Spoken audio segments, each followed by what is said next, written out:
Tenemos, antes de ir con nuestro invitado, quiero enviar un saludo muy fraternal a Sandra Salgado que nos ve desde Nueva York. Muy bien, somos Somos internacionales. internacionales, Australia, Nueva York, vamos creciendo, pero ahora sí vamos a saludar y agradecer por su tiempo al periodista, investigador y escritor Diego Casar Vaquero, quien es el autor del libro Colateral.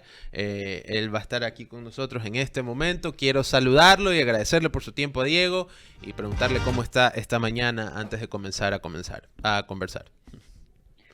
Hola, ¿cómo está Leonardo, Johan? ¿Cómo está la audiencia de tu programa? Espero que todo bien. Es un gusto para mí estar con ustedes y conversar sobre este libro. Diego, la verdad es que agradecemos mucho, no podemos terminar de decir esto ni hacer énfasis. He alcanzado a leer los primeros capítulos del libro y es impactante muchas de las cosas que menciona sobre el caso. Y quiero profundizar en eso. Primero, preguntarte qué te llevó a involucrarte en esta investigación tan de cabeza como lo has hecho, con el rigor que te caracteriza. ¿Qué fue lo que te motivó a hacerlo? Bueno, partes desde el origen. En realidad, ese 11 de abril del 2019 digamos, me llamó mucho la atención una rueda de prensa en la que se anunciaba la salida de Julian Assange de la Embajada Ecuatoriana en Londres, una rueda de prensa presidida por el entonces canciller José Valencia y la entonces ministra de Gobierno María Paula Romo. Pero en esa noticia venía incluida otra, que era la de una supuesta participación de un miembro de Wikileaks en una supuesta estrategia de desestabilización del gobierno de Moreno, que supuestamente también estaba acompañado de dos hackers rusos, así como ustedes ironizaban con lo del presuntamente. Este presuntamente sirvió en esa rueda de prensa para detener a un ciudadano que no era ruso, aunque en el parte de detención hacían constar primero que era suizo, luego que Claro, era desde un ruso. principio un poquito discriminatorios y hasta racistas, se podría decir, ¿no?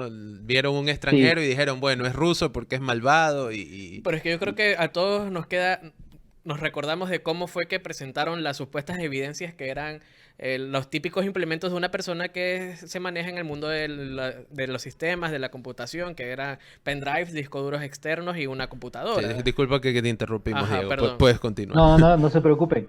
No, sí, es que es justo lo que eso que les sorprendió a ustedes fue también algo que me sorprendió a mí. Y me llamó la atención cuando luego por la tarde ya aparecen, o por la tarde o por la noche, fue que en los noticieros ya aparecían las imágenes de la persona a quien habían detenido. Y era un tipo, y hay que decirlo de esta manera, porque ahí es donde surge mi inquietud, ¿no? Un tipo que no es aquel de la fisonomía común y corriente en un país como el nuestro. Entonces, además su estatura llamaba la atención porque es bastante alto, su cresta o el cabello, digamos, recortado. Este tipo de apariencias que en un país tan conventual, en una cultura tan tradicional, yo diría Claro. tan medieval como la nuestra, Sí, sí, sí. llamaba la atención por eso y de inmediato empezaron a aparecer los prejuicios sobre él por cómo lucía, no supuestamente no por lo que supuestamente había hecho. Entonces, hay parte de mi inquietud porque se estaba empezando a acusar a alguien por quién es y no por los hechos supuestos. Ese es como el punto de partida, ¿no? Para Mm, resumirlo. claro, claro, se agarraron de el clásico elemento de agarrar de enemigo al otro, al diferente, ¿no? Un poco de construir a este enemigo porque se ve distinto a como somos los demás. Y hay algo que mencionabas en parte del libro en la que dices, una de las primeras cosas de las que te diste cuenta es que todas las versiones de la parte de Olavini coincidían en lo que había pasado ese día y no obstante las versiones oficiales, es decir, del gobierno de María Paula Romo y su gente, tenía muchas contradicciones. No ha avanzado todo el libro todavía, estoy enganchado en ello, pero sí quiero preguntarte ¿cuál fue la primera respuesta que tuviste por parte de lo oficial, del oficialismo, por así decirlo, en ese momento? Es una buena pregunta porque, mira, contrario a lo que pueda parecer cuando ya uno lee el libro, estuve todo el tiempo desde el inicio buscando entrevistas con María Paula Romo, con Roldán, con la Fiscalía, con la parte acusadora, es decir, la acusación particular, que es el CNT. Y en la mayoría de estos casos recibí rechazo, evasivas, silencio. y eso está relatado en el libro, es decir, todo eso yo he decidido que debía contarse. Quien accedió a una conversación luego de forzar muchísimas veces, de muchísimos intentos, fue el fiscal a cargo del caso, el fiscal Fabián Chávez, con quien tuve una conversación que yo recreo en el libro también y que da muchas pistas de cómo estaba gestionándose la acusación, ¿no? Y la defensa de la teoría de la fiscalía.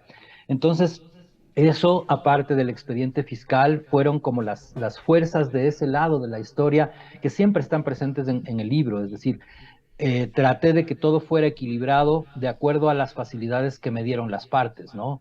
Y en el argumento o en la línea que rige el texto, pues está esa presencia que tuve gracias al acceso que me dio el fiscal Chávez y obviamente al carácter público que tiene el expediente fiscal desde que sale de la investigación previa. Entonces, con esos elementos yo tenía la posibilidad de contrastar qué es lo que pasaba en cambio del otro lado, porque hay que decir algo súper claro. Y aprovecho este espacio para decirlo. Yo parto de dudar de quién es Olavini. Yo no conocía a Olavini, yo lo vi en pantalla y esto me pareció sumamente extraño. Y luego la asociación con Julian Assange, un personaje que definitivamente es muy interesante para todo el mundo, Sí. cuya imagen ha llamado la atención en todo el mundo. También me había llamado la atención a mí hace mucho tiempo y esta asociación de la posibilidad de que Julian Assange estuviera presente en Ecuador a través de otro personaje, miembro supuestamente de Wikileaks, me llamaba muchísimo la atención porque decía, ¿qué puede hacer que Ecuador sea tan importante para Wikileaks o para Assange como para que estén intentando desestabilizar un gobierno que ya de por sí se desestabilizaba solo, ¿no? Entonces era como muy raro, muy, muy, muy inverosímil.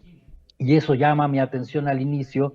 Y claro, en la investigación empiezo a dar con otras posibilidades que explicarían la detención de Olavini, que ya no son solamente la asociación con Julian Assange. Entonces, un poco ahí, mi investigación trata de mostrar estas otras aristas, esta posibilidad, por ejemplo, de que haya habido un error, de que haya habido una mala decisión en las altas esferas del poder, o de que haya habido algo que incluso un par de medios publicó años después, ¿no? Me parece que 2 años después, aquello de que se pudiera estar intentando encubrir culpas del entonces presidente Lenín Moreno y su involucramiento en el llamado caso INA Papers. Claro, Entonces, todos y estos sí, elementos, sí, sí, dime, continúa. dime. No, lo que te quería preguntar es si percibes que hubo más negligencia por parte del gobierno o si hubo malicia en contra de Olavini. Mi, mi forma de ver las cosas luego de este tiempo de investigación es que hubo de las dos. Hubo dos ingredientes. Es mucho más complejo de lo que parece y no creo que sea posible sacar una conclusión limpia y única de esta historia, pero es una historia emblemática porque considero que contiene muchos de los elementos que pudiera tener una novela del absurdo, una novela policíaca del absurdo y del subdesarrollo. Y Claro. creo que además es representativa porque de alguna manera relata a través del caso de Olavini cuál es o cómo se ha construido el desprestigio de las instituciones de un Estado democrático como el nuestro y cómo concebimos la sociedad, esta democracia que vivimos. Es decir, me llama la atención que no nos espeluznemos con un caso que nace de prejuicios y que nace de asociaciones gratuitas y que a lo largo del proceso no logra presentar pruebas con el nivel técnico del que se trata el caso. ¿Sí? O sea, cuando yo te digo esto, hablo de, por ejemplo, en este país se piensa que hacker es una palabra que incrimina y que ya habla de un delincuente, por ejemplo. Claro. Y eso ya es espeluznante, porque es como tú bien decías hace un momento, el momento en que tú dices ruso y asocias definitivamente con una conspiración, estás siendo prejuicioso y estás emitiendo un criterio que ya juzga a alguien antes de haber averiguado cosas Claro, fundamentales. estás viendo el mundo desde el lente de Rocky 4, ¿no? Gringos buenos, Sí, rusos malos, ¿no? Básicamente. Pero sí yo me recuerdo que exactamente. cuando hubo unas protestas afuera del gobierno del litoral aquí en Guayaquil, tomaron una foto y se veía a una persona con apariencia extranjera y decían, no, es que es ruso y está infiltrado intentando desestabilizar al gobierno, el bla, bla, bla, lo que sea. Bueno, el típico discurso. Yo quería preguntarte respecto a tus aproximaciones a Olavini? Sé que pudiste entrevistarlo cuando le otorgaron un habeas corpus en su domicilio. ¿Cuántas veces has podido tú hablar con Olavini y cómo has visto su proceso de salud mental, digamos, en este sentido? ¿Cómo se encuentra él después de ya 3 años, 4 meses de un proceso en el que sigue sin mostrarse pruebas contundentes y con audiencias que se van cancelando por motivos irrisorios como La falta de un traductor. la falta de un traductor de sueco a español? Claro, mira, Leonardo, lo que dices es crucial en el sentido de que, a ver, partiendo del primer momento en el que yo vi a Olavini en persona, que fue una semana después de que él sale gracias a este habeas corpus de la prisión. Luego de eso hubo varios encuentros, varias conversaciones. Una de ellas recuerdo, por ejemplo, que tuvimos que ir a un lugar abierto de la ciudad para evitar que aparecieran vigilantes, por decirlo de algún modo, porque en otras ocasiones yo mismo fui testigo de cómo aparecían de repente de ciertas esquinas a agentes encubiertos, creería yo, que levantaban su celular y hacían fotos supuestamente o exactamente donde estábamos nosotros, entrábamos en su cuadro de enfoque. Y este tipo de cosas eran sumamente llamativas, yo no las creía al inicio hasta que lo viví yo personalmente, y luego decidimos tener encuentros más bien en espacios más abiertos, en los que se pudiera evitar esto, y aún así aparecieron estas personas, ¿no? Y estos autos que yo describo en el libro, que son autos del Estado, de hecho, y, y que creo que no se ha detenido este tipo de persecución, de vigilancia ilegal, porque es vigilancia ilegal, no lo digo yo, esto lo dicen los principios y las normas y las leyes, y no solo nacionales, sino a nivel internacional. Y esto siento que ha repercutido también desde que nosotros publicamos o anunciamos la publicación del libro en esta versión gratuita hace 2 días, pues yo he tenido intromisiones en mis correos electrónicos y he tenido que reforzar mi seguridad de navegación también. Ah. Entonces, estos son mecanismos que se utilizan desde hace rato y que con el caso de Lavinia han sido demasiado numerosos, pintorescos, ridículos, absurdos, y los vi. No lo estoy diciendo porque me lo haya dicho Lavinia o porque me lo hayan dicho sus abogados, sino porque yo lo viví. Entonces, lo que tú me decías tiene que ver con que este proceso me hizo conocer también qué es lo que pasaba, no solo en la psicología de Olavini, sino en la de su entorno, es decir, Ujú. chicos que trabajan con él en el Centro de Autonomía Digital, que son chicos brillantes en el sentido de que conocen algo que poca gente en este país conoce y en nuestra región. De hecho, manejar temas de privacidad es algo que todavía pertenece como a un círculo muy reducido. Sí. No existe formación académica real en este país sobre este tema. Hay, digamos, ciertos espacios muy, muy contados que te dan cursos de Claro, especialización, es pero que más, no recuerdo forman, que ¿no? Ola era parte o uno de los que daba estas clases de ciberseguridad en los campus party. Enseñaba a encriptar Sí. correos, digamos, él tenía esta influencia un poquito en ese entonces. Lo que te quería preguntar justamente sobre lo que mencionas es cuáles fueron las cosas que notaste respecto a la seguridad en tu correo electrónico y las intromisiones que habías tenido. ¿Cuál fue la primera alerta y cómo la manejaste después? Bueno, la primera alerta fue poquitas horas después de que el libro salió en redes sociales y se empezó a difundir porque me aparecieron notificaciones. Yo tiendo a tener seguridades de doble paso, a tener mi navegación, tenerla protegida, pero no con tanta rigurosidad o con tanta disciplina. Sin embargo, tenía estos pasos. Y de Claro. repente empecé a recibir notificaciones de acceso a mis cuentas de correo electrónico, eh, aún saltándose ese doble paso, lo Ah, cual o caramba. sea, es más complejo de lo que te digo, pero ya llama muchísimo la atención. Luego Claro. tuve problemas con mi computador personal, que empezó a colgarse y empezó a sacarme de las pestañas donde estaba navegando, etcétera. Cosas por el estilo. Entonces, obviamente, esto me obligó inmediatamente a tener una navegación segura a través de VPN. Y es curioso, ¿no? Porque esto que deberíamos saberlo todos, es decir, todos deberíamos estar preparados para evitar ser hackeados, para evitar ser intervenidos en nuestra navegación, porque esto es un derecho que tenemos, ser libres Sí. también en el entorno digital, pues no lo conocemos. Y una de las cosas que me llama la atención es que en el proceso en contra de Olavini, la fiscalía tiende constantemente a satanizar el uso de Tor, por ejemplo, un mecanismo Que es inventado súper usual y precisamente. común. Claro, y esto es creado precisamente para protegernos en la navegación en Internet.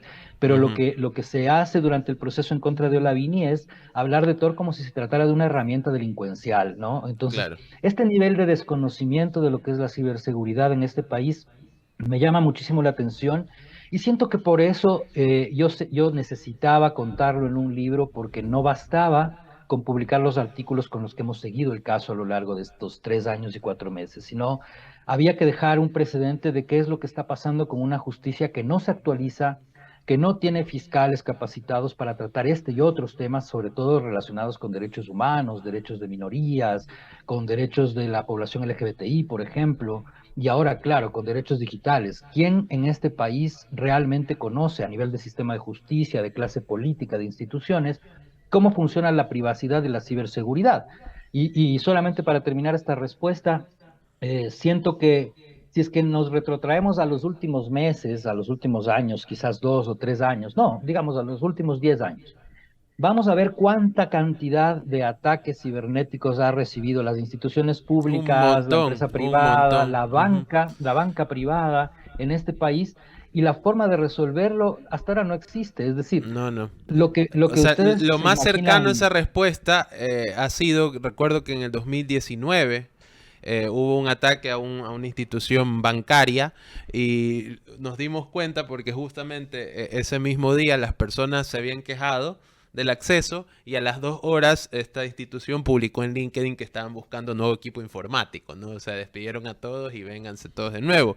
Y por otro lado, lo que mencionaba de las instituciones públicas es interesante porque hay páginas de gobiernos autónomos descentralizados, esto lo sé porque lo investigué un poco durante el año pasado, que los dominios habían sido ya tomados por organizaciones de afuera para vender marihuana, cocaína. Es decir, tú entras a la página del gobierno Claro, y podías... autónomo descentralizado Hasta de Viagra, hasta ¿no? Viagra, claro, del gobierno de algún cantón de la sierra y entrabas ahí con una búsqueda sencilla en Google y encontrabas la página para comprar Viagra. Entonces, no, lo que mencionas es recontra válido y sucede ahora mismo, ¿no? Cristiana Cornejo dice, no sé si llorar o reír al respecto del estado de la justicia ecuatoriana. Y respecto a esto que dice Cristina Cornejo, ¿por qué sigue despertando este interés Olavini como para seguirlo? No sé si decirlo perseguirlo bajo el término, presuntamente perseguirlo, ¿ya? ¿Por qué sigue despertando este interés y por qué... ¿Cuánto tiempo más tú crees que va a durar este periodo de audiencias que fallan y que no se puede tener un juicio Como tal. sensato como debe realizarse en este caso de Olavini? Porque pareciera que han pasado 3 años, 4 meses y pueden pasar 3 años, 4 meses más y vamos a seguir en el mismo cuento. Es inverosímil y justamente yo advierto en el libro mucho, ¿no? Eso, que va a ser difícil creer la historia que estoy intentando contar en el libro por todo lo inverosímil que aparece a cada momento. Entonces, una de esas cosas es cómo se han alargado los procesos sin que nadie se espeluznara lo suficiente. Es decir, se viola el proceso, se viola el debido proceso constantemente en este y en muchos otros casos, pero no pasa mucho o no pasa nada, ¿no? Entonces, en este caso, hubo el intento de recusación de una de las juezas y que en realidad se logró finalmente después de mucho tiempo, pero ha sido, digamos, un éxito muy, muy pequeño en el sentido de hacer justicia en el proceso. Ahora, lo que ocurre es que es inverosímil cuándo se vaya a terminar este caso, porque se suspenden, esta vez se suspendió la audiencia o la reinstalación de la audiencia porque hubo una falta de traductor y la fiscalía debió ser quien solvente ese problema desde antes. Es decir, el Estado está obligado a solventar esos problemas en casos de esta naturaleza y no lo ha hecho. Y ahora vamos a ver cuánto tiempo más tarda en reinstalarse la audiencia después de todos estos 3 años y 4 meses de espera. Pero lo que no podemos saber es lo que ocurra con el caso finalmente y cómo nos deje a nosotros como sociedad este caso. Porque fíjate en algo, este no es el único caso. Arbitrajes internacionales que le cuestan miles de millones de dólares al Estado, es decir, a nosotros, que salen de nuestros bolsillos, son constantes, ¿no? Y tenemos sentencias una tras otra de casos como el caso Perenco, un montón de casos que a cada rato están apareciendo en tribunales internacionales que ponen en ridículo al Ecuador por cómo la justicia maneja este tipo de casos o por cómo la intromisión de la política hace que la justicia se vea en tela de duda constantemente. Y bueno, yo creo que este caso va a derivar en eso porque finalmente tienes a una comunidad internacional encabezada por la Organización de las Naciones Unidas, por la CIDH, por la OEA, etcétera, y organismos internacionales de defensa de derechos digitales que se han pronunciado desde el inicio sobre los atropellos al debido proceso en este caso.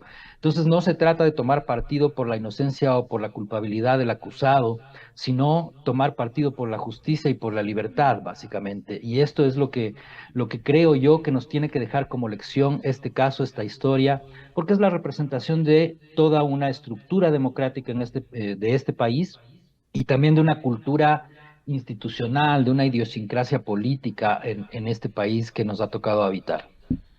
Claro. Después de toda la investigación, que aparte la verdad es que no basta decir lo rigurosa que es y eso es evidente porque el trabajo... Y por algo lo están hackeando. Claro, y el trabajo de Diego siempre ha sido impecable y riguroso y demás. ¿Crees que en algún momento vamos a obtener una versión de María Paula Romo al respecto? ¿Crees que alguna vez ella se va a pronunciar sobre este caso o solo pasará una vez que llegue a cortes internacionales y alguien la llame a dar la cara por esto? No sé qué vaya a pasar en el futuro con ella ni con los funcionarios que dijeron lo que dijeron, pero lo que sí te puedo decir es que espero que inauguremos un escenario o una sociedad en la que quien dice las cosas se haga cargo de lo que dice, porque creo que es muy irresponsable hablar de alguien más y no hacerse cargo de lo que uno dice sobre los demás. Y creo que ese es el ejemplo que deben dar los políticos y que nosotros en nuestros espacios domésticos debemos darlo también. Claro, claro. En todo caso, una última pregunta antes de cerrar. La verdad es que la entrevista ha sido bastante esclarecedora sobre muchos puntos. Ya va para una cuestión más sobre el estado del periodismo actual. Es muy difícil encontrar trabajos como el tuyo que sean publicados en libros. Generalmente la investigación que se hace pasa por otros lugares, ¿no? Es más de ir con la cámara a tratar de sacarle a algún protagonista, pero no de armar todo un libro con tanta profundidad.